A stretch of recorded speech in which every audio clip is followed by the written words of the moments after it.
Assalamualaikum warahmatullahi wabarakatuh. Waalaikumsalam. Bismillahirrahmanirrahim. Alhamdulillahirabbil alamin. Allahumma shalli ala sayyidina Muhammad wa ala alihi wa ashabihi ajma'in. Amma ba'd. Bapak Ibu yang dimuliakan oleh Allah Subhanahu wa taala. Alhamdulillah pada malam hari ini kita diizinkan oleh Allah untuk dapat hadir ke majelis yang penuh barokah ini insyaallah.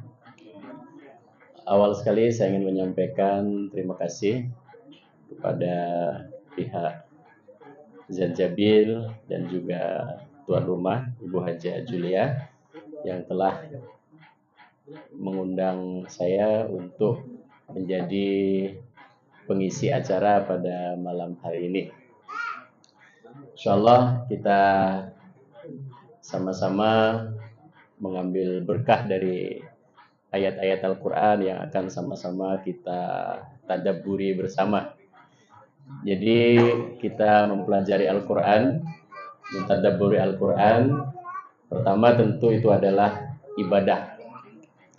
Yang kedua itu adalah juga boleh disebut healing.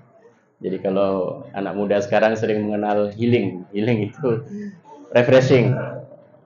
Jadi Al-Quran ini adalah cara terbaik untuk refreshing. Kenapa? Sebab disebutkan syifa'un lima fis sudur. Jadi Al-Quran ini diantaranya adalah mengobati masalah-masalah yang ada di dalam hati, yang ada di dalam pikiran. Kenapa bisa begitu? Di antaranya adalah kalau kita lihat ayat-ayat Al-Quran, khususnya yang ada di dalam surah Yasin, maka kita akan mendapati di situ banyak sekali dibincangkan tentang akhirat. Ketika kita sebagai orang yang beriman membincangkan akhirat, maka jika cara membincangkannya itu benar, itu akan meringankan beban pikiran kita dan beban hidup kita.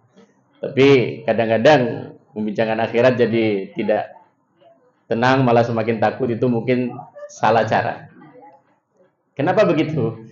Sebab kalau kita melihat ayat-ayat yang ada di dalam Al-Quran, khususnya yang ada di dalam surah Yasin, di situ kita melihat bahwa ternyata semua orang beriman itu nanti dijanjikan surga. Yang diancam masuk neraka itu cuma orang kafir. Jadi kalau ada ancaman tentang neraka di dalam surah Yasin, itu semuanya orang kafir, tidak ada orang Islam. Orang Islam semuanya dijanjikan masuk surga. Sehingga dengan begitu kita menjadi ringan. Karena apapun keadaan kita, Allah sudah menakdirkan laqad khalaqnal insana fi kabad. Semua manusia itu pasti mengalami beban hidup, kesusahan, penderitaan. Bedanya, kita sebagai orang mukmin, kita punya masa depan yang cerah, yaitu surga. Nah, kalau orang kafir, mereka di dunia menderita, tetapi di akhirat lebih menderita lagi. Nah, maka dengan kita memahami itu, kita meyakini bahwa ternyata semuanya sementara saja, yang lama nanti di surga. Jadi di dalam surah Yasin ini, Allah setiap kali menyebut surga itu untuk siapa? Untuk orang beriman. Neraka itu untuk siapa? Untuk orang kafir. Tapi kadang-kadang ada ustadz atau mubaligh yang kurang banyak membaca kitab, menjelaskannya, kita pun terancam juga. Beberapa kali saya dengar ceramah tentang ayat al-yawma nakhtimu ala afwahihim wa tukallimuna aydihim wa tashhadu arjuluhum bima kanu yaksibun. Nanti kita di akhirat ini semuanya kita ini mulutnya dikunci, tangannya bersaksi, kakinya bersaksi. Pede begitu. Padahal bukan, ayat itu tentang orang kafir. Jadi orang kafir dimasukkan ke dalam neraka. Kemudian Allah menyebut kamu masuk neraka karena kamu ketika di dunia kafir. Orang kafir biasa berdusta, sampai di neraka pun masih berdusta. Enggak ya Allah, saya dulu beriman. Malaikat tahu betul ini orang kafir, kemudian dikunci. Mulutnya dikunci. Al-yawma nakhtimu ala afwahihim wa tukallimuna aydihim. Sehingga tangannya kemudian yang bersaksi, betul ini memang kafir ini, kakinya bersaksi, betul ini orang kafir. Itu orang kafir. Kita orang beriman. Sehingga kita insya Allah tidak mengalami seperti itu. Itu ada yang mau mati nanti bawa KTP. Jadi kalau malaikat tanya, ini KTP-nya Islam. Jadi dengan kita memahami betul bahwa Al-Quran selalu menyebut surga ini adalah untuk orang beriman, maka kita menjadi lebih rileks dalam hidup. Karena kita sadar bahwa ini sementara saja, masa depan kita yang asli itu di surga. Jadi kalau sekarang ada yang punya masalah, ada yang punya problem, it's okay, itu sementara saja. Yang sedang sakit, nggak sembuh-sembuh, sekejap lagi sembuh. Bagaimana caranya? Kalau sudah mati sembuh. Kalau sudah pergi dari dunia ini sudah sembuh. Jadi sementara saja. Dulu ada kiai saya sakit, kemudian dikumpulkan murid-muridnya sampai berapa ribu untuk berdoa. Selepas berdoa kemudian tidak lama kemudian meninggal. Jadi banyak yang kemudian ngerasa nih gosip-gosip. Kita sebanyak ini berdoa nggak makbul ya. Habis berdoa malah beliau nggak sembuh, malah meninggal. Kata siapa nggak sembuh, itu malah sembuh.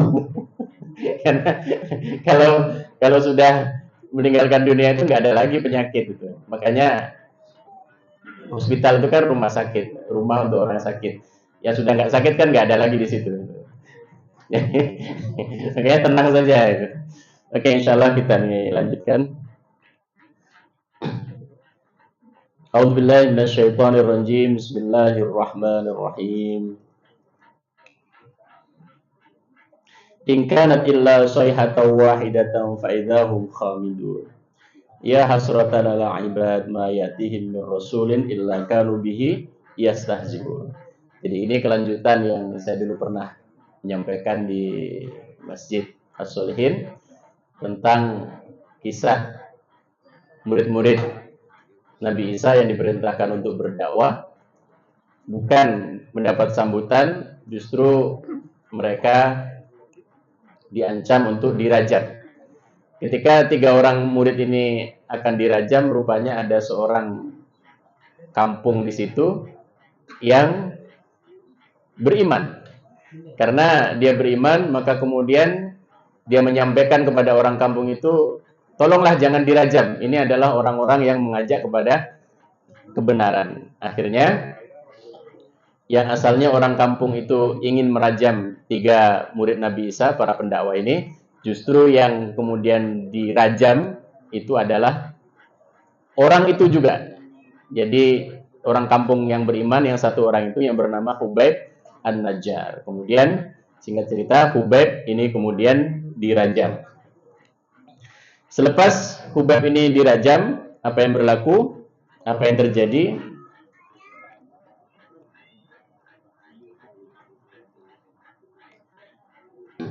Wa ma anzalna ala qaumihi min ba'dihi min jundin minas sama'i wa ma kunna munzilin. In kanat illa sayhatan wahidatan fa idzahum khamidun. Jadi kemudian Allah Subhanahu wa taala menghukum orang-orang di kampung tersebut, menghancurkan mereka semua, dan ketika Allah berkehendak untuk menghancurkan mereka semua, itu Allah tidak perlu untuk mengirim ribuan malaikat. Wa ma anzalna ala qaumihi min ba'di min jundin minas sama'i wa ma kunna munzilin. Jadi untuk menghancurkan satu kaum itu Allah tidak perlu mengirim 1 batalion malaikat atau 1 kompi malaikat. Tidak. In kanat illa sayhatan wahidatan fa idzahum khamidun. Allah hanya memerintahkan 1 malaikat, malaikat itu berteriak, maka seluruh penduduk kampung itu mati semua. Nah, nanti kiamat juga seperti itu. Kiamat itu nanti dalam ayat berikutnya disebutkan ketika orang-orang kafir Mekah dijelaskan oleh Nabi Muhammad tentang kiamat, mereka justru menantang Muhammad. Dari dulu kamu bicara tentang kiamat. Kalau kamu cakap betul, beritahu bila terjadinya. Tarikh berapa? Hari apa? Kami nak tengok. Kami mau tahu. Betul nggak kamu cakap? Kemudian Allah menjawab bahwa kiamat itu nanti akan terjadi secara mengejut. In kanat illa sayhatan wahidatan ta'khudhuhum wa hum yakhisimun. Jadi kiamat itu nanti terjadi secara mengejut. Bahkan orang-orang yang sedang gaduh, sedang konflik itu mereka nggak sempat untuk menyelesaikan gaduhnya. Ya di pasar sibuk debat tentang harga barang, tentang duit sudah dibayar apa belum. Yang di tempat kerja debat tentang sistem, tentang macam-macam. Sedang macam-macam orang tidak sempat untuk menyelesaikan perdebatannya dan kiamat sudah terjadi. La yastati'una tawsiyatan, bahkan sekedar untuk memberi wasiat ahli keluarga itu pun tidak sempat. Wala ila ahlihim yarji'un. Bahkan tidak sempat juga untuk sekedar balik ke rumah sehelu. Jadi yang sedang di rumah mungkin sedang siram-siram pokok, kiamat terjadi itu tidak sempat dia masuk rumah untuk kemudian salam-salaman dengan ahli keluarga, nggak sempat. Karena terjadi secara mengejutkan. Tapi untuk orang beriman tidak ada masalah ya, tidak ada masalah. Dalam ayat yang lain disebutkan fi yaumin kana miqdaruhu 50 alf sana. Jadi satu ayat menjelaskan bahwa nanti di akhirat itu satu hari itu sama dengan 50.000 tahun. Kadang beberapa kali saya mendengar Ustaz Mubalek menjelaskan ayat ini sehingga begitu menakutkannya kiamat itu, sehingga satu hari itu 50.000 tahun. Di mana 50.000 tahun? 50 tahun saja sudah lama ya kan? Ini 50.000 tahun. Dia tidak membaca bagaimana para mufassir menjelaskan, rupanya satu hari di akhirat sama dengan 50.000 tahun itu adalah untuk orang kafir. Jadi begitu menderitanya mereka, bayangkan, yauma tabyaddu wujuhu wa taswaddu wujuh. Begitu bangkit dari kubur itu mereka sudah hitam kelam. Sehingga mereka sudah tahu. Nasibnya itu sudah tahu. Dari warna kulitnya itu sudah tahu. Wah ini bahaya ini. Nah, sedangkan orang beriman bangkit dari kubur itu sudah bercahaya. Bukan cahaya bercahaya. Malaikat turun. Tatanazzalu alaihimul malaikatu alla takhafu wa la tahzanu. Jadi malaikat menyambut orang-orang yang beriman bangkit dari kuburnya, itu disambut no worries. Don't worry, jangan risau. Wa absyiru bil jannati allati kuntum tu'adun. Kalian semua ini nanti akan masuk surga. Dan sudah ada tandanya. Ketika orang kafir tadi dibangkitkan dalam keadaan hitam, itu orang Islam dibangkitkan dalam keadaan bercahaya. Yang disebut oleh Nabi Muhammad SAW ghurran muhajjalin. Jadi umatku nanti akan bangkit dalam keadaan bercahaya wajahnya, bercahaya tangannya, bercahaya kakinya. Min atharil wudu, karena kesan daripada wudu. Jadi kalau nanti ada jumpa kawan KTP-nya Islam dibangkit dari kubur, wih, kok cahayanya kayak lilin, cahayanya kayak kunang-kunang saja. Ini berarti jarang sholat ini.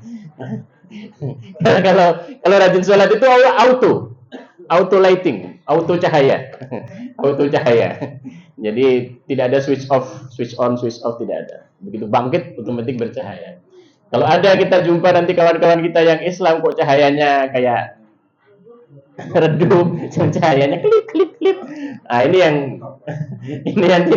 kemungkinan malaikat salah eksekusi.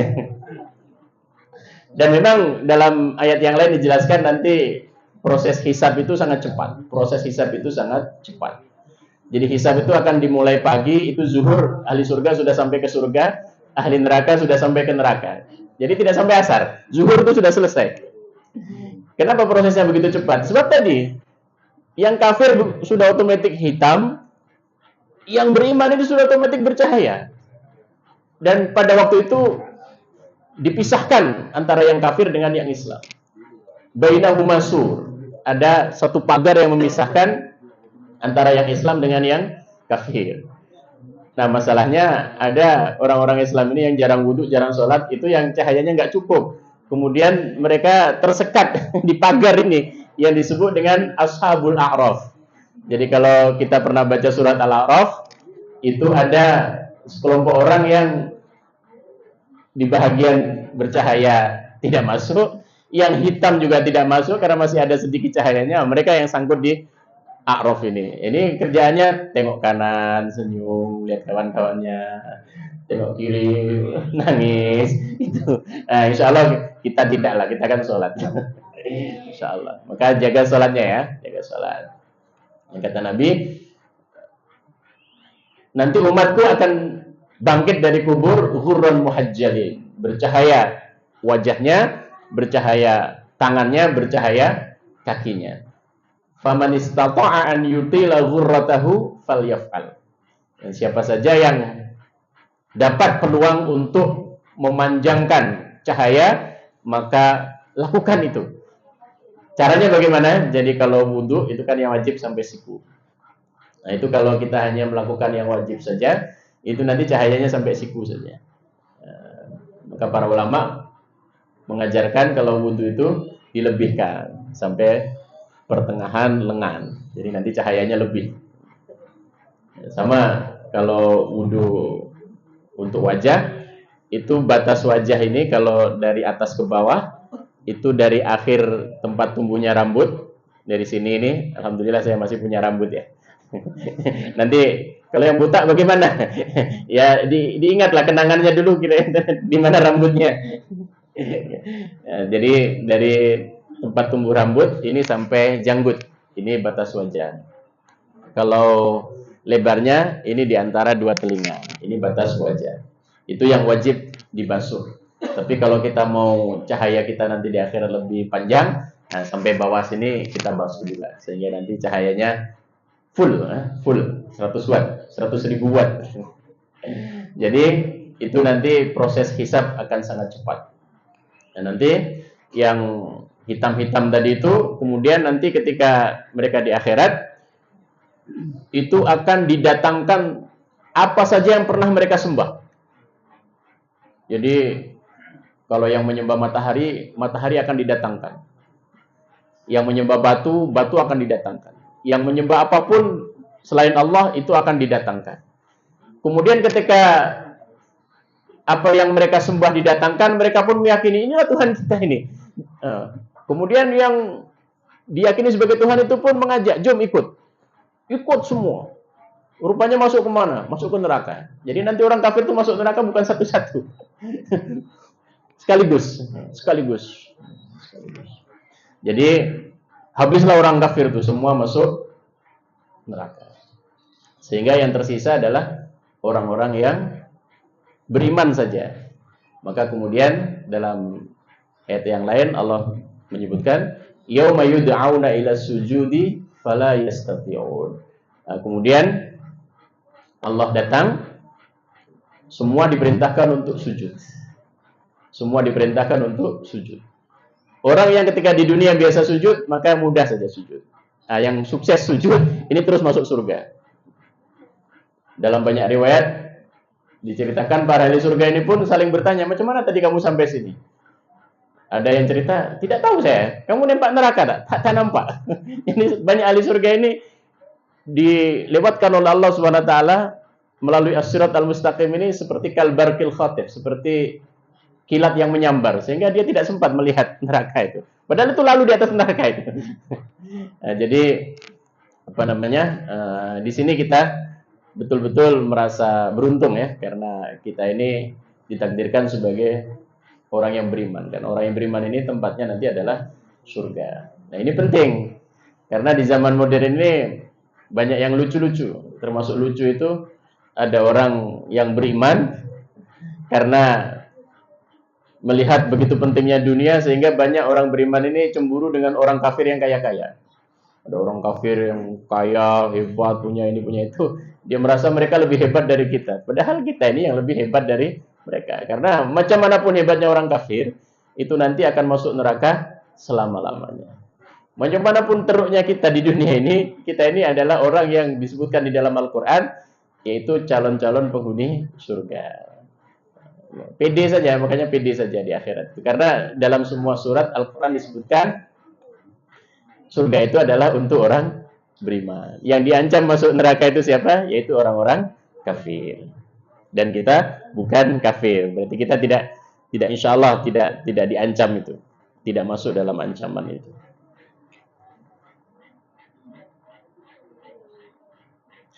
Alam yarau kam ahlakna qablahum minal quruni annahum ilaihim la yarji'un. Jadi ini peringatan kepada orang-orang tadi yang ingin merajam, yang sudah merajam Hubaib An-Najjar itu, kemudian Allah mengecam mereka dengan mengatakan, kenapa mereka tidak mengambil pengajaran daripada umat-umat terdahulu, yang mana mereka ini karena kafir kemudian semuanya dimusnahkan oleh Allah Subhanahu wa taala.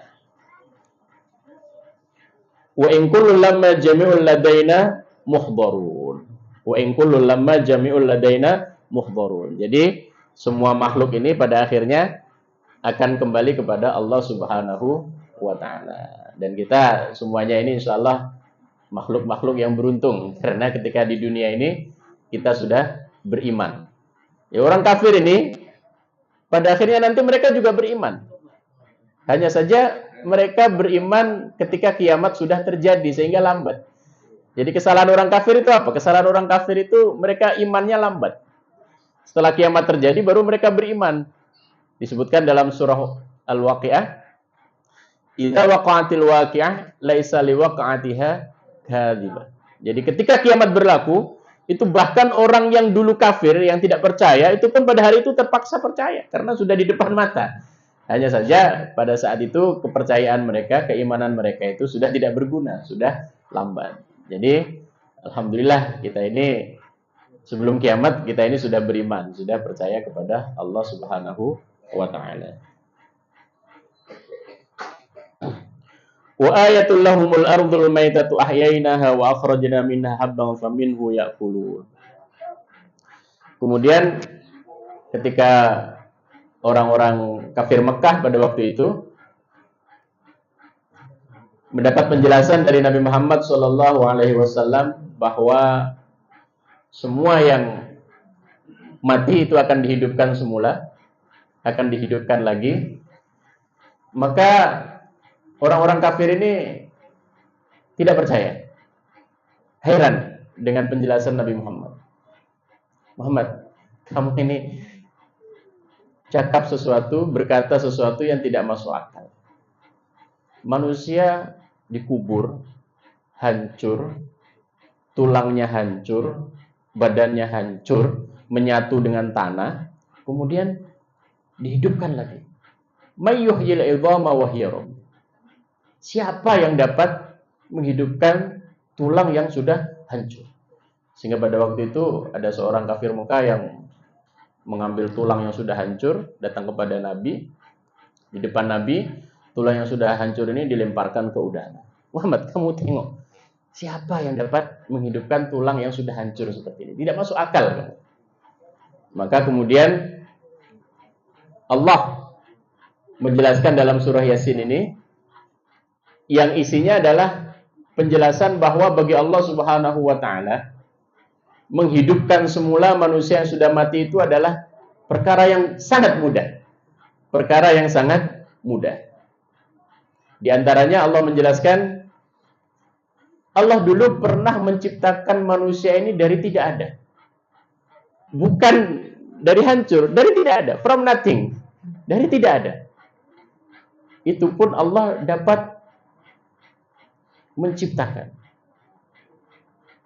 Jadi manusia pernah tidak ada dan itu pun dapat diciptakan. Ini pula sudah pernah ada, sudah pernah hidup, sudah pernah duduk ganteng-ganteng, pandai nyopir, pandai jalan-jalan, pandai nyari duit. Kemudian dimatikan dan sudah pernah terbukti ada. Kalau sekedar untuk menghidupkan seperti itu tentu lebih mudah. Kalau dari segi akal manusia, karena pernah tidak ada, itu pun setelah diciptakan menjadi ada. Jadi kesalahan orang kafir dalam berpikir itu adalah dia melihat tulang yang sudah hancur, bagaimana tulang ini kemudian hidup lagi. Memang kalau secara tulang yang sudah hancur, dia berubah menjadi manusia itu memang tidak mungkin. Tapi kesalahan orang kafir adalah dia mengira bahwa tulang ini akan hidup sendiri. Dia lupa bahwa tulang ini bukan hidup sendiri. Tulang ini bukan pelaku. Tulang ini bukan subjek. Tulang ini adalah objek. Tulang ini dihidupkan oleh Allah Subhanahu wa Ta'ala. Maka kemudian Allah menjelaskan, wa ayatul lahumul ardul maitatu ahyainaha fa akhrajna minha habban faminhu ya'kulun. Bukti bagi Allah menghidupkan barang yang mati, di antaranya adalah Allah telah menunjukkan bagaimana tanah yang mati itu, dari dalam tanah yang mati itu Allah memunculkan pelbagai macam tanaman, tumbuh-tumbuhan yang itu semua hidup. Kenapa mereka tidak heran? Coba gali tanah itu, ada apa di dalam tanah itu? Ada tanah saja. Tapi bagaimana kemudian dari dalam tanah yang tidak ada apa-apanya itu kemudian muncul ini oren. Ini bahannya apa? Manusia kalau mau masak itu harus ada bahannya. Kalau kita panggil koki yang paling hebat, kasih dapur yang paling canggih, kemudian suruh masak. Tapi tidak ada bahannya, bingung dia. Masak apa ini? Manusia untuk membuat sesuatu harus ada bahannya. Allah menunjukkan kekuasaannya, menciptakan sebanyak ini makanan dan tumbuh-tumbuhan tanpa bahan. Ini baru oren. Itu tembiknya, itu bahannya apa itu? Bahannya apa? Itu ada lagi tela itu. Itu bahannya apa tela itu? Kemudian ada lagi anggur. Nampak anggur. Bahannya apa? Kacang. Itu bahannya apa? Allah betul-betul menciptakan sesuatu tanpa bahan. From nothing itu, tanpa bahan. Kalau tanah itu menjadi bahannya oren, silahkan orang yang paling hebat di dunia ambil tanah itu, masukkan pabrik, masukkan apa, dan kemudian keluar jadi oren. Kalau boleh memang hebat. Sampai ke hari ini tidak ada. Atau oren terlalu hebat lah. Singkong saja yang murah. Tapi di sini mahal juga singkong.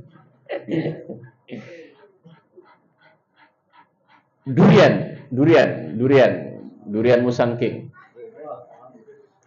Bahannya apa? Bahannya apa?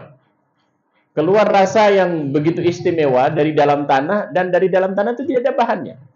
Tidak ada pemanis, tidak ada yang asin-asin, tidak ada yang gurih-gurih, tidak ada apa-apa bahannya. Betul-betul keluar dari itu. Maka Allah menyebut, wa ayatul lahumul ardul maitatu ahyainaha fa akhrajna minha habban faminhu ya'kulun. Kalau orang kafir ini heran ketika dijelaskan Allah dapat menghidupkan manusia yang sudah mati. Kenapa mereka tidak heran juga ketika ada tanah yang mati, kemudian dari dalam tanah yang mati itu Allah hidupkan dan muncul berbagai macam tumbuh-tumbuhan dan tanam-tanaman. Bukankah itu sama anehnya? Itu sama anehnya. Tetapi karena itu disaksikan, maka kemudian orang kafir tidak menyebut itu aneh. Maka di akhir ayat Allah menyebut idza arada syai'an ay yaqula lahu kun fayakun. Jadi kenapa ada ayat itu di akhir? Karena untuk menjelaskan bahwa bagi Allah semuanya itu adalah kun fayakun. Kun fayakun. Bahkan dalam ayat yang lain disebutkan penciptaan langit dan bumi ini lebih mengagumkan dibanding penciptaan manusia. Tentu ini dalam akal kita ini. Jadi kalau Allah terbukti dapat menciptakan langit sebesar itu, bumi sebesar ini, apatah lagi kemudian setakat ada orang sudah mati dihidupkan dan kemudian ada orang yang ragu. Nah, ini kemudian Allah menyebut di akhir idza arada syai'an ay yaqula lahu kun fayakun. Kalau Allah mau itu kun fayakun. Maka di sini kemudian nampak kesilapan orang kafir dalam berpikir karena mereka menyaksikan atau meragukan kekuasaan Allah Subhanahu wa taala.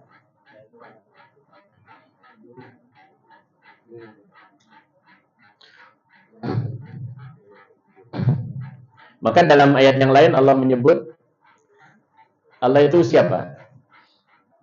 Allah adalah wa at'amahum li'ila fi Quraisyin ila fi rihatas syita'i was sayf falyabudu rabb hadzal baitil ladzi at'amahum min ju'. Jadi Allah adalah Tuhan yang memberi makan. Jadi termasuk bukti kehebatan dan kekuasaan Allah adalah bahwa Allah ini yang menyediakan makanan untuk semua manusia. Jadi tidak ada makanan kecuali itu asalnya dari tanah. Tidak ada makanan kecuali asalnya itu dari tanah. Ustaz, itu sapi kan tidak makan tanah, Ustaz. Ya, sapi makan rumput. Rumputnya dari mana? Dari tanah. Ayam nggak makan tanah, Ustaz. Ayam makan jagung. Jagungnya dari tanah. Jadi semuanya itu ciptaan Allah Subhanahu wa taala. Maka kata Rasulullah sallallahu alaihi wasallam, "Innallaha la yarda 'anil abdi an ya'kulal aklata fayahmadahu 'alaiha." Ada satu amalan tingkat tinggi yang siapa saja mengamalkannya, dia akan menjadi orang yang diridhoi oleh Allah Subhanahu wa taala. Jadi kalau bapak-bapak, ibu-ibu mengamalkan amalan ini, bapak-bapak, ibu-ibu sudah layak mendapat gelaran radhiyallahu an. Jadi bukan hanya Abu Bakar radhiyallahu an, Umar radhiyallahu an kalau tarawih ya. Ini ada amalan yang kalau kita amalkan, kita layak untuk mendapat gelaran radhiyallahu an. Siapa yang membagi gelaran? Nabi Muhammad sallallahu alaihi wasallam. Karena dalam hadis baginda, innallaha, sesungguhnya Allah, la yarda, pasti ridho. Pasti ridho itu maknanya orang itu layak mendapat gelar apa? Radhiyallahu an. Anil abdi, kepada semua hamba. Ketika hamba itu melakukan amalan ini. Apa amalannya? An ya'kulal aklata. Ketika dia makan sesuap makanan, apa saja makanan yang dia makan, fayahmadahu 'alaiha. Kemudian orang ini sadar bahwa itu makanan adalah kurnia Allah, bukti kekuasaan Allah, kemudian dia memuji Allah Subhanahu wa taala. Jadi makan tembikai, bersaksi bahwa tembikai ini adalah bukti kekuasaan Allah, tembikai ini adalah kurnia dari Allah, kemudian membaca alhamdulillah. Pisang, apalagi yang ada ini, tahu ini pun dari tanah. Tapi kalau sudah digoreng kita lupa kalau tahu itu dari tanah, kan tidak nampak. Tahu dari kedelai, kedelainya dari mana? Dari dalam tanah. Amalan yang kedua yang menjadikan siapa saja yang melakukannya layak untuk mendapat gelaran radhiyallahu an. Ini sudah kelas sahabat nih, radhiyallahu an. Au yashraba asy-syarbata. Minum setegak minuman, minum aqua, minum sehat, minum apa saja, cendol, banyak minuman di sini. Fayahmadahu 'alaiha. Kemudian dia bersaksi bahwa air ini adalah kurnia Allah, air ini adalah bukti kehebatan dan kekuasaan Allah Subhanahu wa taala. Kemudian dia memuji Allah Subhanahu wa taala dengan pujian alhamdulillah. Jadi ini amalan gampang. Kalau ke tempat ustadz lain dikasih amalan suruh puasa, Dawud suruh puasa, ini berat-berat. Kalau dengan saya gampang saja. Makan alhamdulillah, minum alhamdulillah. Dan radhiyallahu anhu. Dan ini memang betul tentang air ini Allah Subhanahu wa taala menyebut di dalam Al-Qur'an, "Lau nasya'u laj'alnahu ujadan falaula tashkurun." Air ini kalau ikut karakter aslinya, sepatutnya air ini masin, tidak tawar. Kenapa? Sebab air ini kan datangnya dari mana? Dari hujan. Makanya yang lepas hujan terhenti, semua orang kehabisan air kan? Air ini datangnya dari hujan. Hujan itu dari mana? Hujan itu diambilkan sebagian besar itu dari air laut. Jadi mestinya air laut itu ketika dibawa naik ke atas, dia sebagai air yang asin, itu ketika diturunkan mestinya asin juga. Maka Allah menyebut, kalau aku mau sebetulnya aku dapat biarkan air itu tetap dalam keadaan asin. Lau nasya'u laj'alnahu ujajan falaula tashkurun. Dan proses dari air itu asin menjadi tawar itu gratis. Allah tidak minta dibayar. Allah hanya perintah satu saja, afala tashkurun. kita ini diperintah untuk bersyukur. Caranya bagaimana? Mudah. Yaitu bersaksi bahwa air itu adalah kurnia dari Allah Subhanahu wa taala. Kemudian kita memuji Allah dengan pujian alhamdulillah. Dan bukan saja air itu dari asin ditawarkan. Coba kalau kita lihat bagaimana perjalanan air. Selepas air itu kita minum, kita buang lagi kan. Jadi ke WC, cuci pakaian, yang restoran kayak ini jadi apa? Cuci piring macam-macam. Itu kan sebetulnya air itu sudah kotor. Dibuang kemana? Dibuang ke tanah. Ya sungai tanah lah. Ada yang dibuang ke sungai, dibuang ke longkang, tapi jatuhnya ke tanah. Setelah air itu dibuang ke tanah, ini Allah Subhanahu wa taala membuat satu proses penapisan air yang paling hebat di dunia, bahwa air yang sudah hancur, sudah kotor, sudah najis, sudah busuk apa itu ditapis sehingga kemudian ketika keluar sebagai sumber itu jadi bersih. Maka kalau di sistem perumahan kita, kalau di Indonesia, kalau bikin sumur tidak boleh terlalu dekat dengan WC. Kenapa? Sebab kalau terlalu dekat nanti yang masuk ke sumur itu dari WC itu. Kenapa? Sebab air sumur itu sebetulnya air sisa juga yang sudah ditapis oleh Allah Subhanahu wa taala. Jadi air ini berputar. Seperti itu. Maka Allah hanya menyebutkan afala tashkurun. Itu semua gratis. Tidak disuruh bayar. Hanya diperintah satu saja, afala tashkurun. Ini perintah kita ini bersyukur. Caranya apa? Mudah saja, yaitu kita bersaksi bahwa air itu adalah kurnia dari Allah. Kemudian kita memuji kehebatan Allah dengan pujian alhamdulillah. Pun mboten riyen nggih, pun nggih. Assalamualaikum warahmatullahi wabarakatuh.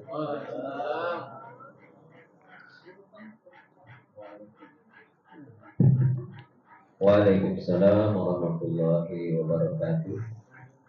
Alhamdulillah, bahasanya cukup menarik. Mungkin ada sedikit sesi tanya jawab. Ada mungkin dari jamaah yang ingin bertanya. Masih ada waktu sekitar 20 menit. Terima kasih, Pak. Tidak ada. Ibu, ada yang mau ditanyakan? Jangan makan dulu. Alhamdulillah. Kalau tidak ada,